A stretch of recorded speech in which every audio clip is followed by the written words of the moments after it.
Mr. Wellborn, thank you for joining us. What did your report find? Well, it's rather large. We had narrowly focused what we wanted to look at when we went into the report, and it was mostly about healthcare entitlements and the accessibility to those services. What we found, there's been one of the things that we picked on very quickly was policy. We found a lot of ambiguity in policy. Where in some policy for the reserves, which the rangers are a part of the reserves, they would be mentioned, and in other policies they weren't mentioned. So that ambiguity was a bit of an issue for us. We've tagged that back to the department. We also found that access to both physical and mental health services can be a challenge. Well, I'm sure anyone north of 60 could speak to that without me doing a report. But again, it does provide some unique challenges for the rangers when they find themselves in those types of predicaments.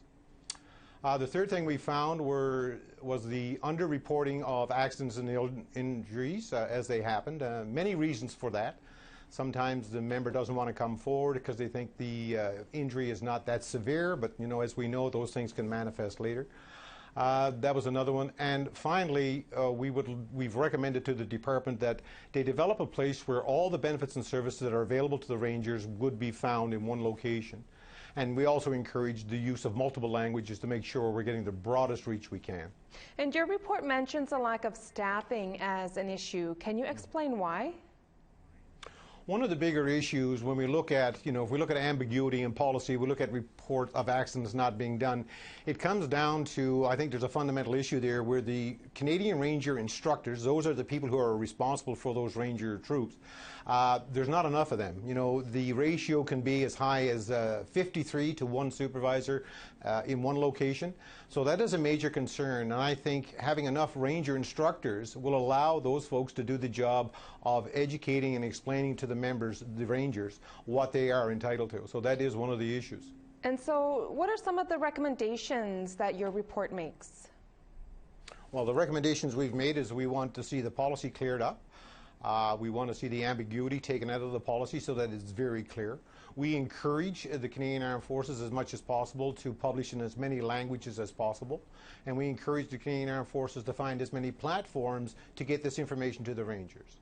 We also make a recommendation, again, I already mentioned, that they build one common platform where everything can be available for review. And we've asked that also that the department, in their review of the health services available to the Rangers, that they work in collaboration with the Ranger units and to come up with some feasible ideas of moving forward and how that these services can be brought to the people in place. Because one of the things we found is when there is an illness or an injury, there is reluctance on behalf of the Rangers at times to go south for that type of treatment. So I'd like to see the department working into that void to see if there's something that could be done. And just lastly, Mr. Melbourne, how has the Minister of National Defence reacted to the report?